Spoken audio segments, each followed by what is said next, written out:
Hello दोस्तों, नमस्कार, जय हिंद, जय भारत। आज बात करने वाले हैं टीवी के बारे में। टीवी को कौन कौन से नाम से जाना जाता है और टीवी कितने प्रकार के होता है, ठीक है। और जैसे टीवी के प्रकार, टीवी के लक्षण, अगर टीवी किसी व्यक्ति को हो गया था क्या क्या उसको लक्षण देखने को मिल सकता है, टीवी के कारण और जोखिम, ठीक है। ये भी बात करेंगे टीवी से बचाव, टीवी किसी व्यक्ति को हो गया तो एक दूसरे व्यक्ति में फैले ना, उसको कैसे बचाया जा सकता है। फिर इसकी बात करेंगे टीवी का परीक्षण, मतलब किसी व्यक्ति को टीवी हो जाता है तो उसको क्या क्या टेस्ट कराया जाए, ठीक है। और फिर इलाज की बात करते हैं कि टीवी अगर किसी व्यक्ति को हो जाता है तो उसको इलाज के इलाज के लिए क्या क्या सुविधा दिया जाता है, ठीक है। और टीवी किसी व्यक्ति हो तो उसका जटिलताएँ क्या क्या होती है, इसके बारे में बात करेंगे। ए से लेकर जेड तक बात करेंगे। अगर आप मेरे चैनल पर नए हैं तो मेरे चैनल को सब्सक्राइब कीजिएगा, सपोर्ट कीजिएगा, बेल आइकन को हिट कीजिए, शेयर जरूर कीजिए ताकि हर व्यक्ति की जानकारी मिल सके, ठीक है। बात करते हैं कि टीवी को या तो ट्यूबरकुलोसिस भी बोल सकते हैं या टीवी बोल सकते हैं, टीवी के या भी बोल सकते हैं, या टी बोल सकते हैं, या यक्ष्मा रोग बोल सकते हैं, या तपेदिक रोग भी बोल सकते हैं, या क्षय रोग भी बोल सकते हैं। मतलब टीवी को 4 नाम से भी जाना जाता है, यानी टीवी कह सकते हैं, या ट्यूबरकुलोसिस बोल सकते हैं, या यक्ष्मा बोल सकते हैं, या तपेदिक या क्षय रोग, यानी 5 नाम से इसको जाना जाता है, ठीक है। बता दूं कि होता है क्या, बता दूं कि देखा जाता है कि ये बीमारी क्या है, एक तरह से संक्रमण रोग होता है जो एक दूसरे से फैलने वाली बीमारी होता है, ठीक है। ये बहुत सारे तरीक़ा से फैल सकता है, ठीक है। बता दूं कि संक्रमण रोग होता है और बता दूं कि जो आम तौर पर कहाँ प्रभावित होता है, फेफड़ों को भी प्रभावित करता है। ज़्यादातर लोगों को फेफड़े में ही होता है, बॉन टीबी होता है, लेकिन ज़्यादातर टीबी फेफड़ों को ही प्रभावित, मतलब 100% 100 को मरीज है तो उसमें देखिएगा कि 90% मरीज को फेफड़ों से प्रभावित होगा, 10% बॉन टीबी वगैरह होता है, ठीक है। बता दूं क्या होता है कि जैसे ज़्यादातर फेफड़े प्रभावित करते हैं, लेकिन इसमें देखा है कि किसी एक संक्रमण एजेंट के कारण होने वाला अन्य रोगी के मुकाबले टीबी दुनिया भर में दूसरा से सबसे बड़ा जानलेवा बीमारी है। सबसे दूसरा जानलेवा बीमारी कौन है? टीबी है, ठीक है। ये दुनिया भर में पाया जाता है, ठीक है। बता दूं कि टीबी एक व्यक्ति से दूसरे व्यक्ति में हवा के द्वारा फैलता है। कैसे फैलता है? हवा के द्वारा, ठीक है। किसी व्यक्ति में मतलब टीबी हुआ है तो हम उसके सामने अगर बैठ कर हम बात करें तो हमको भी टीबी हो सकता है, क्योंकि उसके लार्वा से, स्पूट से होने से भी हो सकता है, ठीक है। ये भी हो सकता है जैसे उसका जूठा गिलास या पानी पी लिया तो हमको भी टीबी हो सकता है, ठीक है, हो सकता है। अब बात करते हैं इसमें कि टीबी कैसे फैलता है। हवा के द्वारा फैलता है। बता दूं कि आप हवा में सांस लेकर टीबी के बैक्टीरिया को प्राप्त कर सकते हैं और टीबी से ग्रस्त हो सकते हैं। टीबी के कारण हवा में उन व्यक्ति द्वारा फैलाए जाते हैं जिनके शरीर में पहले से टीबी हो, ठीक है। ये भी देखा जाता है कि टीबी की बैक्टीरिया हो जिससे आपको फैल सकता है। बता दूं कि यह एक धीमी गति से बढ़ने वाला बैक्टीरिया के कारण होता है जो शरीर के उन अंगों को में बढ़ता है जिनमें खून और ऑक्सीजन होता है, इसीलिए टीबी ज़्यादा फेफड़ों में होता है, ठीक है। इसमें क्या होता है कि ज़्यादातर बता दूं कि इसे पुल्मोनरी टीबी कहते हैं, ठीक है। इसमें भी एक और बहुत बात है कि टीबी शरीर के अन्य भागों में भी हो सकता है, ये नहीं सिर्फ फेफड़े लंग्स में होगा, टीबी अन्य भाग में भी हो सकता है। इसके लक्षणों में लगातार 3 हफ्ते से ज़्यादातर निरंतर कफ वाली खांसी होती है, थकान और वजन घटना हो सकता है, ठीक है। बता दूं कि टीबी आमतौर पर उपचार के साथ ठीक हो जाते हैं। इसके उपचार में एंटीबायोटिक दवाओं के कोर्स शामिल होता है। इसका उपचार अक्सर सफल ही होता है, लेकिन इसके उपचार में केवल 6 से 9 महीने लग सकते हैं। बता दूं कि इसमें भी देखा गया है कि 6 से 9 महीना तक इसका कोर्स होता है और कुछ स्थितियों में इसका 2 साल तक भी समय लग सकता है ठीक होने में, ठीक है। किसी में 1.5 साल की भी होता है, 6 महीना का कोर्स होता है, 9 महीना की भी कोर्स होता है, साल भर की भी कोर्स होता है, मतलब टीबी के स्टेज के हिसाब के अनुसार, ठीक है, कि कितने महीने तक आपको कोर्स चलेगा उसके हिसाब से आप ठीक हो सकते हैं, उसके हिसाब से आपको कोर्स दिया जाता है, ठीक है। अब बात करते हैं टीबी कितने प्रकार के होते हैं। बता दूं कि टीबी मुख्य रूप से टीबी 2 प्रकार के होते हैं। एक होता है लेटेंट टीबी और दूसरा होता है एक्टिव टीबी। यानी लेटेंट टीबी एक होता है और दूसरा होता है सक्रिय टीबी। ठीक है, ऐसे में देखा जाता है जैसे कि इसे पुल्मोनरी टीबी, एक्स्ट्रा पुल्मोनरी टीबी भी कहा जाता है।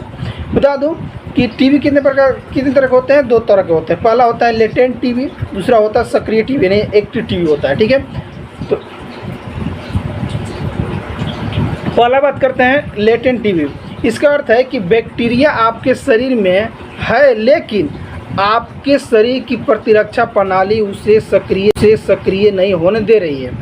आपको टीबी के लक्षणों का अनुभव नहीं होगा और आपके कारण यह बीमारी नहीं फैलेगी।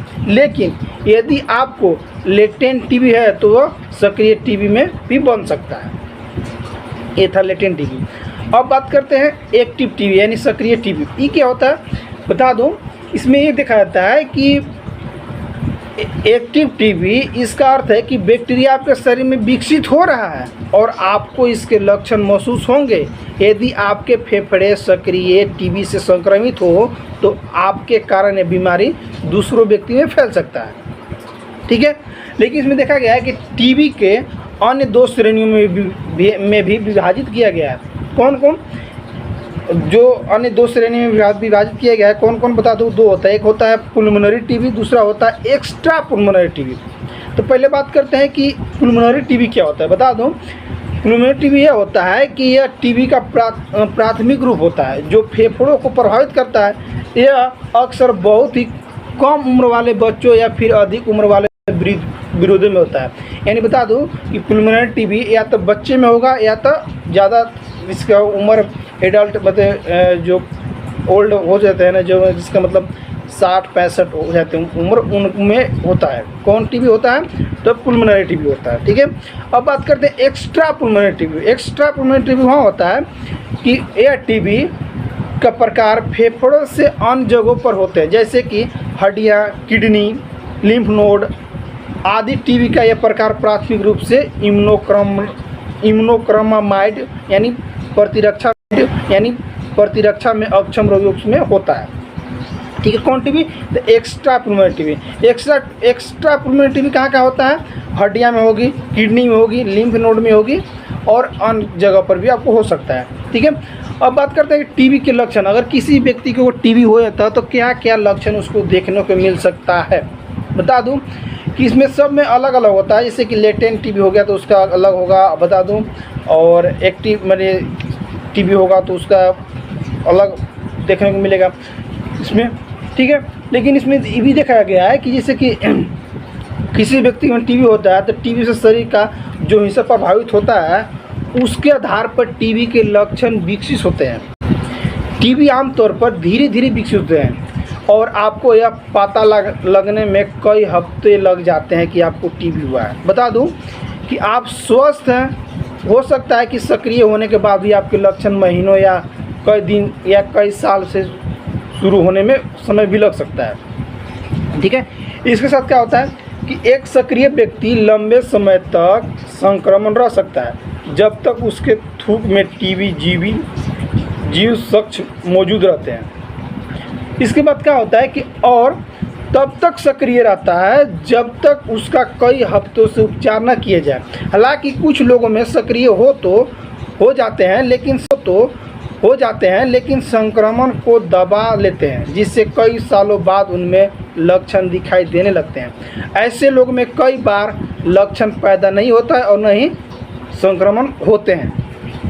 ठीक है, अब बात करते हैं इसमें कि जिन लोगों में लेटेंट टीबी होता है उनमें टीबी के कई लक्षण महसूस नहीं होते हैं।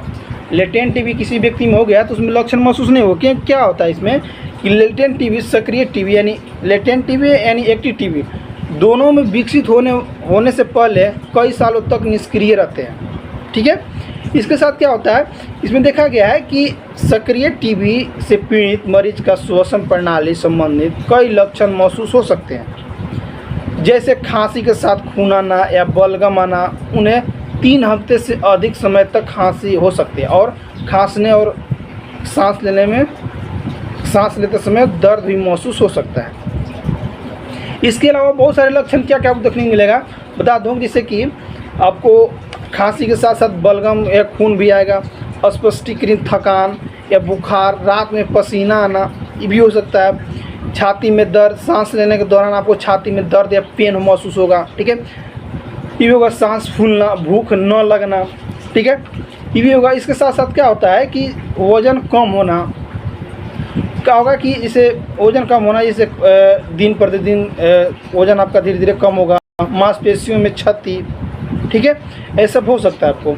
और बता दूं क्या होता है इसके अलावा भी, जैसे टीबी के आमतौर पर फेफड़ों को प्रभावित करता है, लेकिन ये अन्य अंगों जैसे गुर्दे, रीढ़ और मस्तिष्क को भी प्रभावित करता है, ठीक है। और मस्तिष्क में भी टीबी होता है, रीढ़ में भी टीबी होता है, और गुर्दे में भी टीबी होता है, बोन में भी टीबी होता है, ठीक है। बता दूं कि इसे फेफड़े के अलावा अन्य अंगों में भी प्रभावित करने वाली टीबी, जैसे कि कुछ कम ही मामलों में टीबी फेफड़े के बाहर के क्षेत्रों में विकसित हो सकता है, जैसे कि छोटी ग्रंथियां जो प्रतिरक्षा प्रणाली का हिस्सा होती है, जैसे लिम्फ नोड, हड्डियां, जोड़ों या पाचन तंत्र या मूत्राशय, प्रजनन प्रणाली और मस्तिष्क के नसों में आदि तंत्रिका तंत्र में भी हो सकते हैं आपको टीबी, ठीक है। अब बात करते हैं कि उसमें अगर हो गया तो क्या क्या लक्षण देखने को मिल सकता है।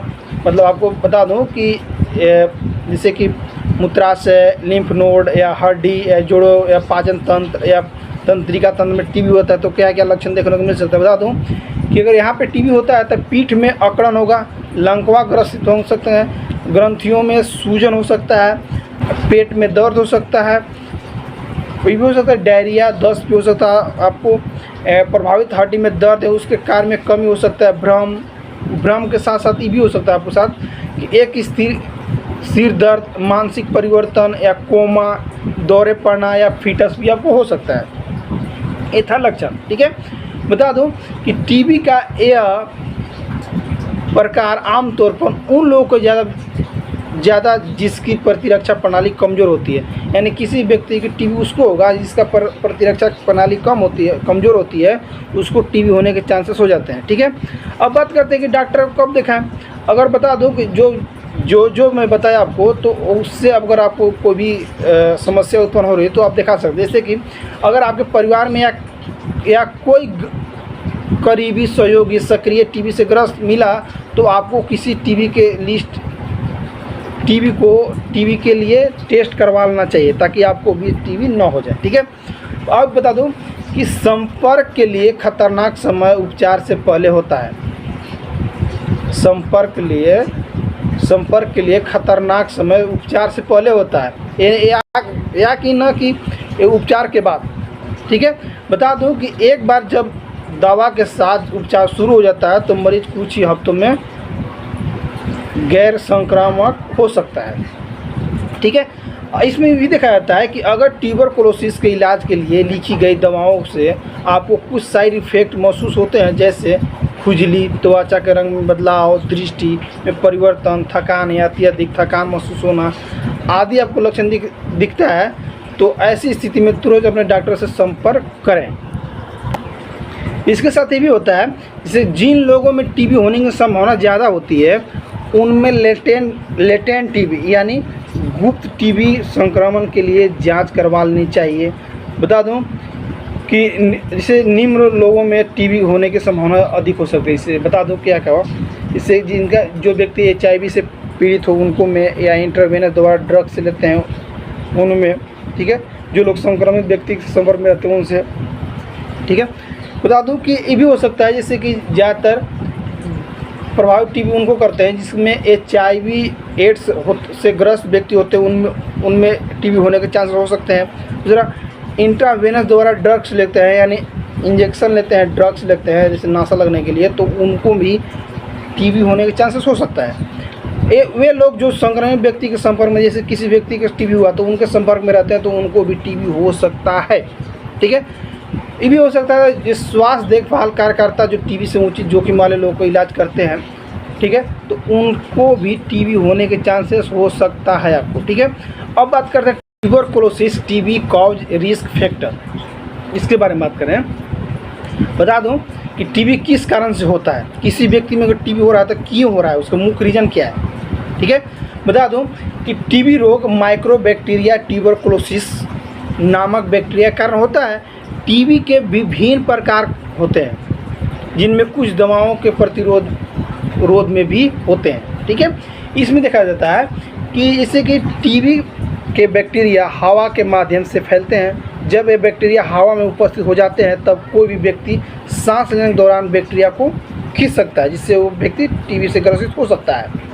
ये भी होता है कि टीबी के बैक्टीरिया हवा के माध्यम से फैलते हैं। जब बैक्टीरिया हवा में उपस्थित हो जाते हैं तब कोई भी व्यक्ति सांस लेने के दौरान बैक्टीरिया को खींच लेता है। ठीक है, इससे टीबी हो सकता है। बता दूं, यदि आपको टीबी है तो बहुत सारे लक्षण आपको देखने को मिल सकता है। जैसे बता दूं कि वो ऐसे कैसे फैल सकता है टीबी, इसके बारे में बात कर रहा हूँ। जैसे कि पहला कि किसी व्यक्ति छींक रहा हो या खांस रहा हो या बोल रहा हो या गाना गा रहा हो, ठीक है, तो उसके लार्वा से सलाइवा से भी आपको टीबी हो सकता है। ठीक है, इससे उनके अन्य जीवन कार्यों से भी आपको टीबी फैलने के चांस हो सकते हैं। जैसे कि जीवन शैली के अन्य समस्याएं जैसे शराब का दुरुपयोग, बेघरता आदि कारण कमज़ोर स्वास्थ्य भी खराब आहार लेना।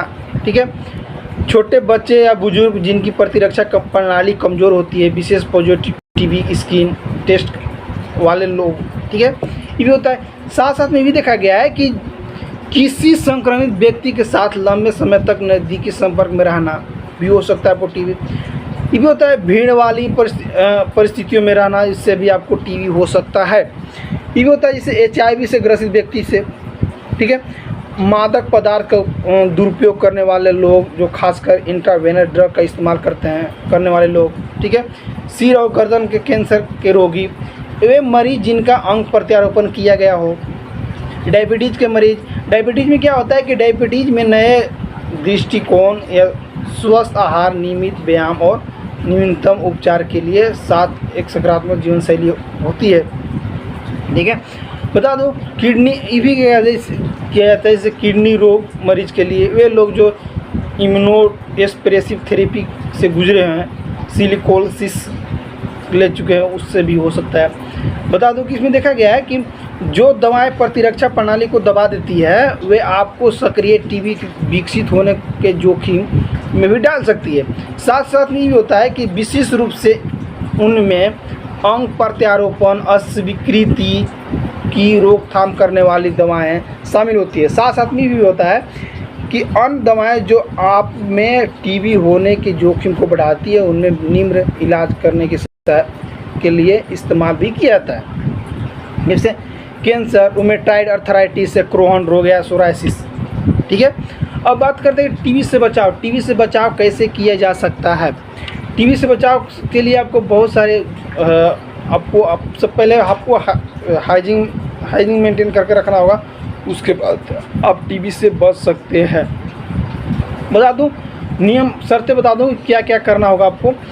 जो लोग टीबी से बचना चाहते हैं वे लोग टीबी के उच्च जोखिम वाले क्षेत्र में रहते हैं या रहते थे, उनमें बचपन में टीबी के लिए टीका दिया जाता है, जिसे बेसिलियस टेलमेंट गिलुरिया यानी इसको बोलते हैं बेसिलियस टेलमेंट गिलुरिया यानी BCG बोला जाता है या BCG कहते हैं उसको। ठीक है, यह टीका आपको टीबी के कुछ ही उपभेदों प्रकार से बचाया जाता है। यह टीका वयस्कों में ज़्यादातर प्रभावित नहीं होता है।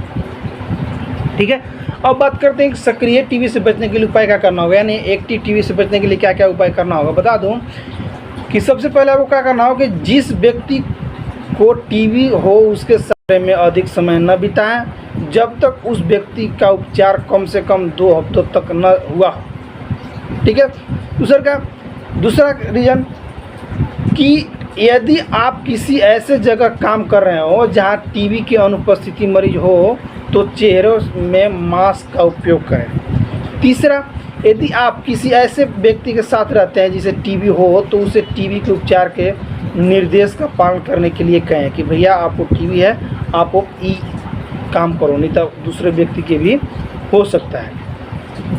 ठीक है, ये भी होता है। चौथा, यदि आप ऐसी स्थिति के साथ रहते हैं जैसे टीबी हो तो उसे टीबी के उपचार के लिए निर्देश पालन करने के लिए कहें। ठीक है, चौथा की बात करें, मास्क पहनना, मुंह ढक कर रखना और कमरे में वेंटिलेशन का इस्तेमाल करने से भी बैक्टीरिया के फैलने से रोकथाम की जा सकती है, बैक्टीरिया को रोकथाम किया जा सकता है।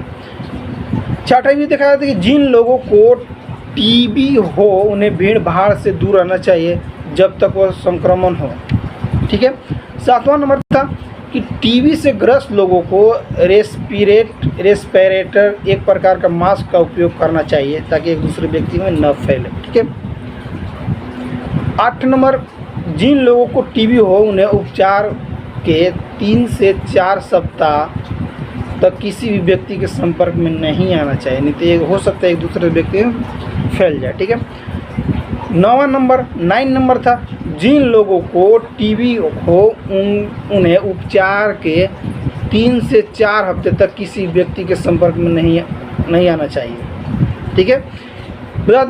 बता दूं कि ये भी देखा गया है कि 10वां नंबर की जिन लोगों में टीबी का पता लगा लिया गया है उनमें निम्न सुझावों का पालन करना चाहिए। जैसे आपके लिए लिखी गई दवाओं को उसी तरीके से अनुसार लीजिए जैसे आपके डॉक्टर ने आपको बताया है, और तब तक ले जब तक डॉक्टर आपको उसे बंद न करने का सलाह दे। ठीक है। दूसरा इसमें ये भी पॉइंट है जैसे कि हमेशा खांसने या छींकने के दौरान अपने मुंह का टिश्यू से कवर करें या उसके बाद टिश्यू के किसी प्लास्टिक का बैग या सील करें या फेंक दें। ठीक है। जैसे खांसे रुमाल से या प्लास्टिक से खांसे या कोई टिश्यू पेपर से खांसे तो उसको बांध कर या तो मिट्टी में गाड़ दें या तो उसे डस्टबिन में डाल दें। ठीक है। ऐसा करना होगा। खांसने या छींकने के बाद अपने हाथ को अच्छी तरह से धोएं। ठीक है। किसी व्यक्ति को मिलने न जाए और न ही किसी को मिलने के लिए बुलाएं आप अपने घर पे। ठीक है। ऑफिस या स्कूल या सार्वजनिक स्थानों की बजाय अपने घर पर ही रहने की कोशिश करें। 6वां नंबर था, ताज़ा हवा को बनाए रखने के लिए पंखे का इस्तेमाल करें, खिड़कियां खुली रखें। ठीक है। 7वां नंबर था, सभी सार्वजनिक परिवहन का उपयोग न करें, जिसमें जैसे बस हो गया। ठीक है। उस सब के उपयोग न करें, नहीं तो हो सकता है आपके चलते एक दूसरे व्यक्ति को भी टीबी फैल सकता है। अब बात करते हैं कि टीबी का परीक्षण या डायग्नोसिस ऑफ द ट्यूबरकुलोसिस, मतलब टीबी किसी व्यक्ति में हो क्या क्या टेस्ट करवाना चाहिए। ठीक है। ठीक। इसमें करना होगा जैसे त्वचा पर किए जाने वाले टेस्ट। ठीक है। यह भी देखा जाता है कि छाती का एक्सरे करवाएं, साथ में लार का टेस्ट करवाएं, रक्त का टेस्ट कराएं, ये सब आपको टेस्ट करवाना होगा। ठीक है। पहले बात करते हैं कि जैसे कि त्वचा पर किए जाने वाले टेस्ट। ठीक है। इसमें क्या होता है कि टीबी का पता लगाने के लिए पहले क्या कहते हैं इसमें कि टीबी का परीक्षण कभी कभी सीधा होता है, लेकिन कुछ लोगों में इसका परीक्षण करना काफ़ी मुश्किल हो जाता है। आमतौर पर इसका परीक्षण क्लिनिकल चित्र या आपके लक्षण या डॉक्टर के परीक्षण को देखते हुए किया जाता है, फिर इसको अन्य टेस्टों के परिणामों के साथ जोड़ दिया जाता है, और शुरुआत में आमतौर पर छाती एक्सरे और ट्यूबरकुलिन स्किन टेस्ट किया जाता है, और इसके बाद कफ या थूक की जांच की जाती है। ठीक है। मान लीजिए कि स्किन पर मोनटोक्स इंजेक्शन लगाया जाता है, उसको लगाने के बाद अगर आप पॉजिटिव आता है तो फिर स्पष्टीकरण करने के लिए आपको स्पीच थूक का टेस्ट किया जाता है, खखार का टेस्ट किया जाएगा, फिर उसके बाद चेस्ट एक्सरे किया जाएगा, उसके बाद आपको मेडिसिन दिया जाएगा। ऐसे ही नहीं कि आपको बस मोनटोक्स लगाया हो गया टीबी आपको, नहीं, ऐसा नहीं। जब तक सर्टिफाइड 2-3 बार टेस्ट नहीं किया है तब तक आपको मेडिसिन नहीं दिया जाएगा। ठीक है। पहले बात करते थे कि त्वचा पर किए जाने वाले टेस्ट में क्या होता है। इसमें देखा गया है कि जैसे कि यह जानने के लिए आपको टीबी है या नहीं, आपको डॉक्टर त्वचा का प्यूरिफाइड प्रोटीन, जिसको बोलते हैं डेरिवेटिव, इसको बोलते हैं पीपीडी, इसको बोलते हैं प्यूरिफाइड प्रोटीन डेरिवेटेड टेस्ट करेंगे, जहां इसको बोलते हैं पीपीडी टेस्ट का इंजेक्शन लगाया जाता था। अगर 2 से 3 दिन के बाद वहां पर कोई निशान बन जाए तो इसका मतलब है कि आपको टीबी है। ठीक है।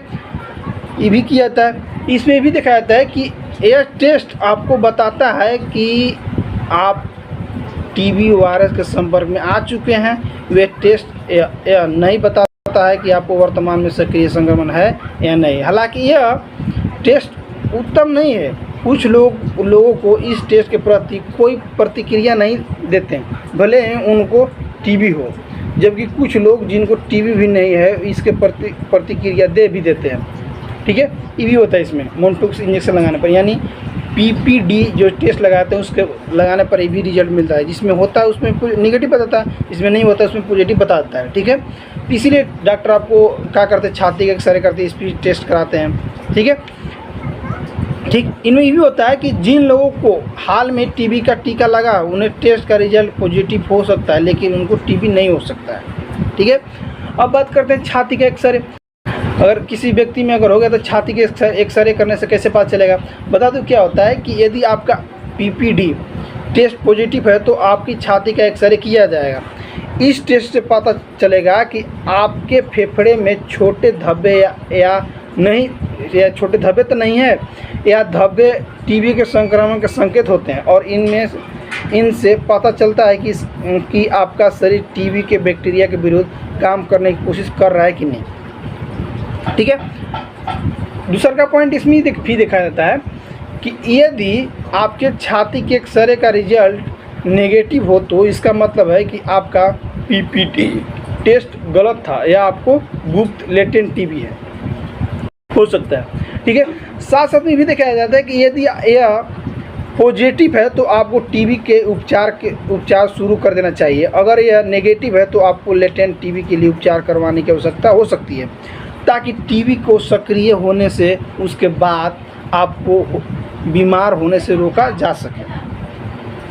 अब बात करते हैं लास्ट टेस्ट कराने पर क्या होता है। लास्ट टेस्ट कराने पर इसमें 3 पॉइंट देखा जाता है कि पहला पॉइंट में क्या होता है कि इसके साथ क्या होता है कि आपके डॉक्टर आपको थूक या बलगम टेस्ट कराने का सुझाव देते हैं। बलगम को फेफड़े के अंदर गहराई से निकाला जाता है। इस बलगम में टीबी के बैक्टीरिया की उपस्थिति की जांच की जाती है, ठीक है। दूसरा पॉइंट कि लेबोरेटरी में थूक के सैंपल की माइक्रोस्कोप द्वारा जांच की जाती है। इसमें एक विशेष डाइट जिसको स्टेन का इस्तेमाल किया जाता है, जिसकी मदद से बैक्टीरिया को देखा जाता है। इसका रिजल्ट काफ़ी जल्दी आ जाती है, आमतौर पर कुछ ही समय में आ जाता है इसका रिजल्ट, ठीक है। तीसरा पॉइंट ये में क्या था कि यदि आपके लार का टेस्ट पॉजिटिव हो तो इसका अर्थ है कि इसका मतलब है कि आप अन्य लोगों में भी सक्रिय फैला सकते हैं। आपको तब तक एक मास्क पहन कर रखना चाहिए जब तक आपका उपचार शुरू न हो जाता है और टीबी के लिए लार टेस्ट का रिजल्ट नेगेटिव नहीं आ जाता हो, ठीक है। तब तक आपको मास्क पहनना चाहिए। अब बात करते हैं ब्लड टेस्ट कराने के लिए क्या करना चाहिए। अगर ब्लड टेस्ट कराते हैं उसमें पॉजिटिव आता है तो क्या करना होगा, बता दूं कि इसमें 2 पॉइंट देखा गया है। पहला पॉइंट भी था कि जिससे कि खून टेस्ट यह पुष्टि करता है कि आपको लेटेंट टीबी या सक्रिय टीबी है कि नहीं, ठीक है।